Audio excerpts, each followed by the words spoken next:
நைட்டுக்கு ஒருத்தன் போறான், என்ன பண்ணுவான்? சன்னி லியோன் வந்து நிறைய பேர் பண்ணிட்டே ஆண்கள் கேட்குற ஒரே கொஸ்டின் இது மட்டும்தான்.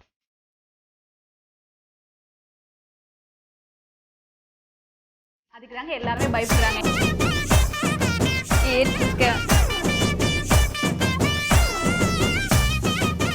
மிட் நைட்ல டிவி பார்க்குறவங்க யாருமே இவங்களை கண்டிப்பா மிஸ் பண்ணிருக்க மாட்டோம். நம்ம எல்லாருக்குமே அந்தரங்க மந்திரங்களை சொல்லி தரும் ஆங்கர்ஸோட ஒரு இன்டர்வியூ. இப்பாச மலர அந்த பவள மல்லிய பாரிஜாத பூவ அந்த மேகலைய இங்க கூட்டிட்டு வர்றேன். அது வரைக்கும் சத்தமே வரப்படாது. சமையல் மந்திரம். ஹாய் வியூவர்ஸ், நான் தான் உங்க சமையல் மந்திரம் திவ்யா பேசுறேன். ஹாய், உங்க எல்லாருக்குமே தெரிஞ்சிருக்கும், நான் உங்க கிரிஜஸ்ரீ. நிறைய ஷோஸ்ல பார்த்துருப்பீங்க, எஸ்பெஷலி செக்ஸாலஜி ஷோல. இந்த துறையை நீங்கள் தேர்ந்தெடுத்ததற்கான காரணம் என்ன? இதுல கிடைச்ச ரீச் வந்து எனக்கு வேற எதுலையுமே கிடைக்கல. இந்த ஷோ வந்து நான் பண்றதுக்குண்டான மெயின் ரீசன் டிஃப்ரெண்ட் கான்செப்ட். அங்கே வந்து என்ன வந்து நான் ப்ரூவ் பண்ணிக்க முடியுங்கிற ஒரு விஷயம். ஆண்களே செக்ஸை பற்றி பேசுறதுக்கு கூச்சப்படும் போது நீங்கள் இவ்வளோ தைரியமாக பேசுகிறீங்களே. செக்ஸ் தப்பான விஷயமா என்ன? நிச்சயமாக கிடையாதுல்ல. எல்லா ஆண்களும் சரி, எல்லா பெண்களும் சரி செக்ஸில் ஈடுபட்டு தான் இருக்காங்க. ஈடுபடாதவங்கன்னு யாரும் கிடையாது இல்லை. ஸோ அதில் என்ன தப்பு இருக்குது? செக்ஸ் பற்றி பேசுகிறதுல ஒரு விழிப்புணர்வு தானே. இந்த ஷோ ஃபஸ்ட்டு என்ட்ராகும் போது வந்து இல்லை நம்மளுக்கு இது சரிப்பட்டு வராது, ஓடிடலாம் அப்படின்னு பிளானோட தான் வந்தேன்.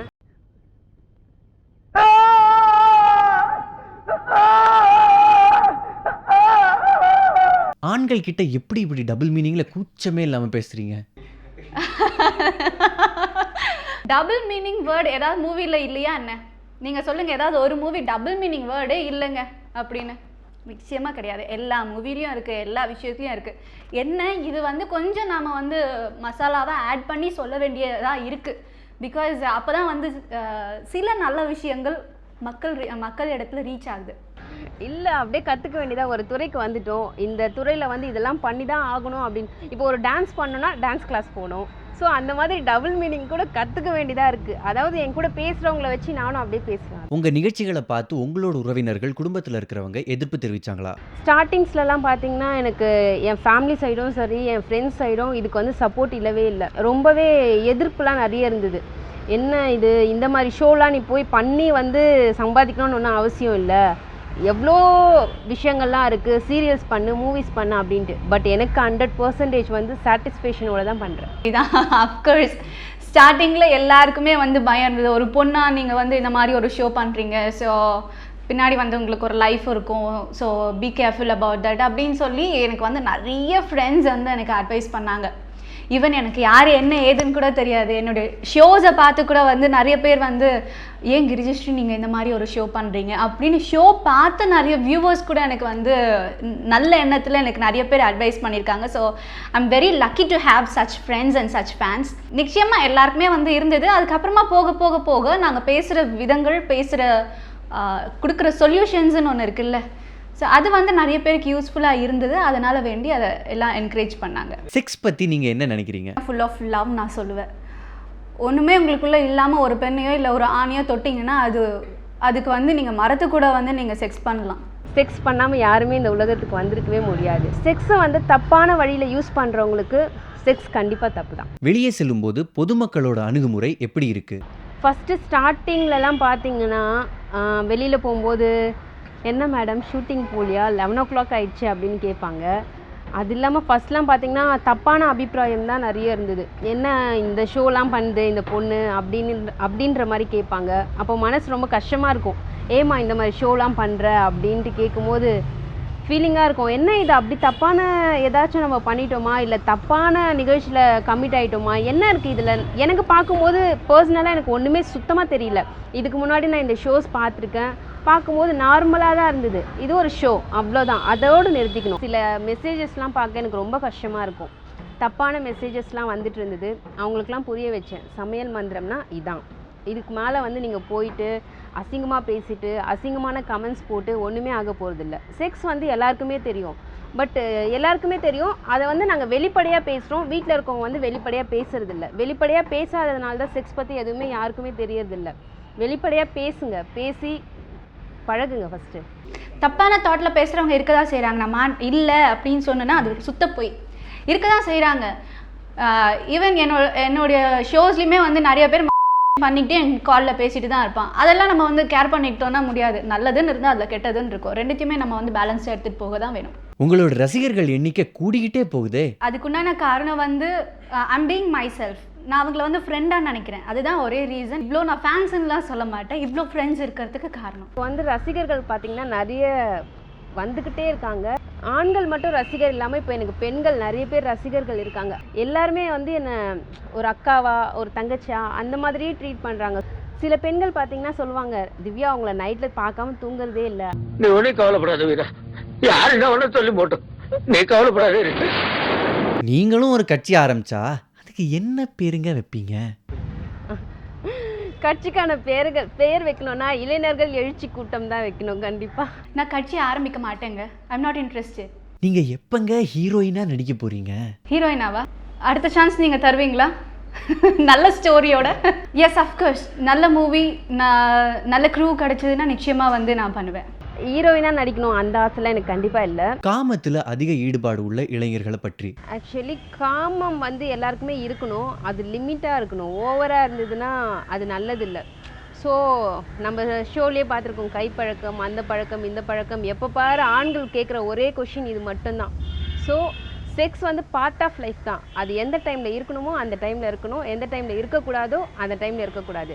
பெண்களையும் நல்ல கண்ணோட்டத்தோடு பார்க்கணும். ஒய்ஃப் கிட்ட மட்டும் அவங்க ரொமான்டிக்காக இருந்தால் போதும். மற்ற பெண்கள் கிட்ட வந்து பார்த்தீங்கன்னா தங்கச்சியா அக்காவாக பழக கற்றுக்கணும். காமத்தில் ஈடுபாடு இருக்கலாம், தப்பு கிடையாது.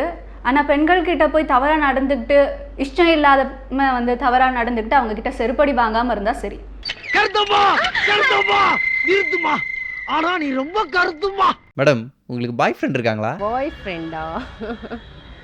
பொத்தி பொத்தி வளர்த்த பிள்ளை மேகலை, அதனால அதுக்கு வெக்க வெட்டு போகல. அதுக்கு தாங்க எல்லாருமே பயப்படுறாங்க என்கிட்ட பாய் ஃப்ரெண்டாக வரதுக்கு. ஸோ இல்லை, இப்போதைக்கு இல்லை. ஹேண்ட்ஸமாக அப்படிலாம் இருக்கணுங்கிற அவசியம் கிடையாது. நல்லா ஃப்ரெண்ட்லியாக இருக்கணும், என்னை பற்றி புரிஞ்சுக்கணும், என் ஃபேமிலியை அக்செப்ட் பண்ணணும். ஈக்குவலி ட்ரீட் பண்ணுற ஒரு நல்ல ஃப்ரெண்டாக தான் வந்து ஒரு பாய் ஃப்ரெண்ட் இல்லை லவ்வர் இல்லை ஒரு அடுத்த லெவல்லையும் நான் எதிர்பார்க்குறேன். வயசுல மூத்தவர், இந்த மண்ணில் பிறந்த மாணிக்கம், அவரை கட்டிக்கப்பா. ரியல் லைஃப்ல இப்படி கிளாமரா ட்ரெஸ் பண்றது முக்கியம் நினைக்கிறீங்க? கவர்ச்சின்னு நம்ம எதை சொல்கிறோம் அதுதான் ரொம்ப இம்பார்ட்டன்ட். இப்போ நான் அணிஞ்சிருக்கிற ஆடைகள் கூட ஒரு சில ஆண்களுக்கோ இல்லை ஒரு சில பெண்களுக்கோ இல்லை வந்து சில பெரியவங்களுக்கோ வந்து தப்பாக தெரியலாம். இது நான் கவர்ச்சின்னு நான் எடுத்துக்க மாட்டேன். எனக்கு வந்து இந்த ட்ரெஸ் கம்ஃபர்டபுளாக இருக்குது. கவர்ச்சியான உடை வந்து அணியலாம், தப்பு இல்லை. அது ரொம்ப ஆபாசமாக போனால் கண்டிப்பாக தப்பு தான். உங்கள் ஏஜ் குரூப்பில் இருக்கிற பொண்ணுங்க உங்ககிட்ட எப்படிங்க பழகுறாங்க? எதிர்ப்புகள் இருந்தது ஃப்ரெண்ட்ஸ் கிட்ட கூட, ஏண்டி இந்த மாதிரி ஷோலாம் பண்ணுறேன், இந்த மாதிரி ஷோலாம் பண்ணுமா அப்படின்ட்டு. ஒரே ஒரு பொண்ணு கூட ஃப்ரெண்டு கிடையாது. அதுதான் ரொம்ப வருத்தமான விஷயம் எனக்கு. ஸோ சுற்றி ஆண்கள் ரொம்பவே வந்து என்னை கேர் எடுத்துக்கிற, எல்லாருமே என்னை தங்கச்சியாக அக்காவாக பார்க்குற ஆண்கள்.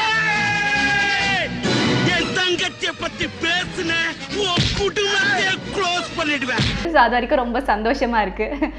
பெண்கள் கிட்ட அஃப்கோர்ஸ் அவங்க வந்து இந்த மாதிரி ஷோ ஏன் பண்ணுறேங்கிற மாதிரி தான் பார்க்குறாங்க. And they feel friendly. ஏன்னா அவங்களுக்கு வந்து இந்த மீடியா லைஃப் எது, பர்சனல் லைஃப் எதுங்கிறது பிரித்து பார்க்கக்கூடிய தன்மை இருக்குது. ஸோ அதனால் வந்து பர்சனல் லைஃப்பில் நான் எப்படி இருக்கேங்கிறது தான் பார்க்குறாங்களே தவிர்த்து மீடியா லைஃப்பில் நான் எப்படி இருக்கேங்கிறது பார்க்குறது இல்லை. சன்னி லியோன் மற்றும் ஷக்கீலாவை பற்றி நீங்கள் என்ன நினைக்கிறீங்க? சன்னி லியோன் வந்து ஸ்ட்ரக்சர் ரொம்ப சூப்பராக இருக்கும். ஷக்கீலா வந்து அவங்களோட ஆக்டிங் நல்லாயிருக்கும். பட் படம் பார்த்துருக்கீங்களான்னு கேட்காதீங்க, தமிழ் படத்தில் கூட அவங்க வந்திருக்காங்க. ஸோ தமிழ் படங்கள்லாம் நான் பார்த்துருக்கேன். பட் அவங்களுக்கு ஒரு பார்ட் ஆஃப் லைஃபாக அவங்க பண்ணிகிட்ருக்காங்க. ஸோ அவங்களை நம்ம தப்பு சொல்கிறதுக்கு ஒன்றுமே இல்லை. நான் 2 பேரையுமே வந்து நான் இது வரைக்கும் பார்த்ததில்லை, கேள்விப்பட்டதோடு சரி. பட் 2 பேர்கிட்டையுமே எனக்கு ரொம்ப பிடிச்ச விஷயம் போல்ட்.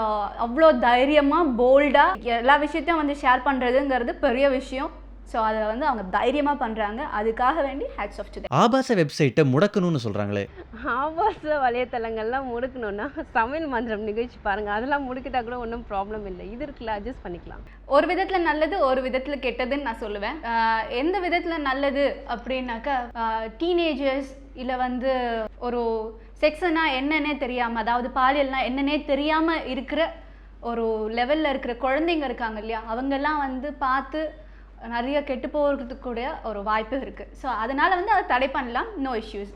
அது வந்து தடை பண்ணாமல் இருக்கிறதுக்கு இன்னொரு நல்ல ரீசன் என்ன அப்படின்னு பார்த்தீங்கன்னா, செக்ஸ் பற்றி ஒன்றுமே தெரியாது, ஃபர்ஸ்ட் நைட்டுக்கு ஒருத்தன் போகிறான், என்ன பண்ணுவான்? அவனுக்கு அந்த பான் வீடியோஸ் ரியலி யூஸ்ஃபுல். காமசூத்ரா போன்ற திரைப்படங்களை நீங்கள் பார்த்ததுண்டா? இல்லை, கேள்விப்பட்டிருக்கேன், ஆனால் பார்த்ததில்ல. இனிமேல் பார்க்கணுன்னு ஆசையாக இருக்குது, நீங்கள் சொல்லிட்டீங்கல்ல. இது வரைக்கும் பார்த்தது இல்லைங்க. இந்த ஆடியோ கேட்டிருக்கீங்களா மேடம்? கேட்டிருக்கேன். ஆக்சுவலாக அது என் ஃப்ரெண்ட்ஸ் வந்து எனக்கு சென்ட் பண்ணிவிட்டு, என் ஃப்ரெண்டோட ஒருத்தவங்க வாய்ஸ் மாதிரியே இருந்தது. நான் என்ன நினச்சிட்டேன், அவங்க தான் பண்ணுறாங்க போல இருக்கு. நான் உன்னிப்பாக கேட்டேன், அது மெமரி கூட பண்ணி வச்சுருந்தேன். சும்மா எல்லாரையும் கலாய்க்கணும் அப்படின்னு சொல்லிட்டு. அதுக்கப்புறமா மறந்துருச்சுங்க அதெல்லாம். இப்போது கேள்விப்பட்டிருக்கேன், ஆனால் வந்து அதை பற்றி எதுவுமே எனக்கு தெரியாது. முதல் எபிசோடில் இருந்த உங்களுக்கும் இப்போ இருக்கிற உங்களுக்கும் என்ன வித்தியாசம்? கான்ஃபிடென்ட் லெவல் இன்க்ரீஸ் ஆகிருக்கு, ஃபர்ஸ்ட் திங். செகண்ட் திங், செக்ஸ்னால் என்ன அப்படிங்கிறது புரிஞ்சுக்கிட்டேன். தேர்ட் திங், செக்ஸ் லைஃப்பில் என்ன மாதிரியான பிரச்சனைகள் வரும் அப்படிங்கிறதையும் அதுக்குள்ளே இருக்கிற நோய்கள் பற்றியும் நான் தெரிஞ்சுக்கிட்டேன். ஸோ அதை எப்படி ஓரளவுக்கு தவிர்க்கணும் அப்படிங்கிறதையும் நான் தெரிஞ்சுக்கிட்டேன். இப்போ வெளியில் போனாலே சமையல் மந்திரம் திவ்யா வந்துட்டாங்க அப்படின்ட்டு எல்லாரும், மேடம் உங்ககிட்ட ஒரு ஃபோட்டோ எடுத்துக்கலாமா அப்படின்னு கேட்கும்போது எனக்கு ரொம்ப சந்தோஷமாக இருக்கும். பரவாயில்ல, நம்ம இந்த அளவுக்கு ரீச் ஆகிருக்கோம், இந்த ஷோ வந்து என்னை இவ்வளோ ரீச் பண்ணியிருக்கு. எல்லாரும் தப்பாக பேசினாலும் நம்ம ஒரு ரேஞ்சுக்கு வந்ததுக்கப்புறம் நம்ம கூட நின்று ஒரு ஃபோட்டோ எடுக்கணும் அப்படின்னு நினைக்கும் போது எனக்கு ரொம்பவே சந்தோஷமாக இருக்கும். ரசிகர்கள் உங்களுக்கு ஏதாவது ஒரு விருது கொடுக்கணும்னு நினச்சாங்கன்னா அது என்ன விருதாக இருக்கணும்? அப்படியா? அவார்டுங்கிற பேரில் எனக்கு எது தந்தாலும் ஓகே தான். ஏன்னா இது வரைக்கும் நான் எந்த அவார்டும் வாங்கினது கிடையாது. எனக்கு வந்து வியூவர்ஸ் வந்து நிறைய அவார்ட் கொடுத்துருக்காங்க. சமையல் மந்திரம் மூலிமா கிச்சன் குயில் மந்த்ரா அந்த மாதிரி நிறைய அவார்ட்ஸ்லாம் கொடுத்துருக்காங்க. காந்த கண்ணழகி இந்த மாதிரி நிறைய கொடுத்துருக்காங்க. இதே எனக்கு போதும். இனிமேல் அவார்ட் கொடுக்கணுன்னா நம்மளுடைய டேலண்ட் பார்த்து கண்டிப்பாக வரும். உண்மையை சொல்றவங்க தெய்வத்துக்கு சமம் சொல்லுவாங்க.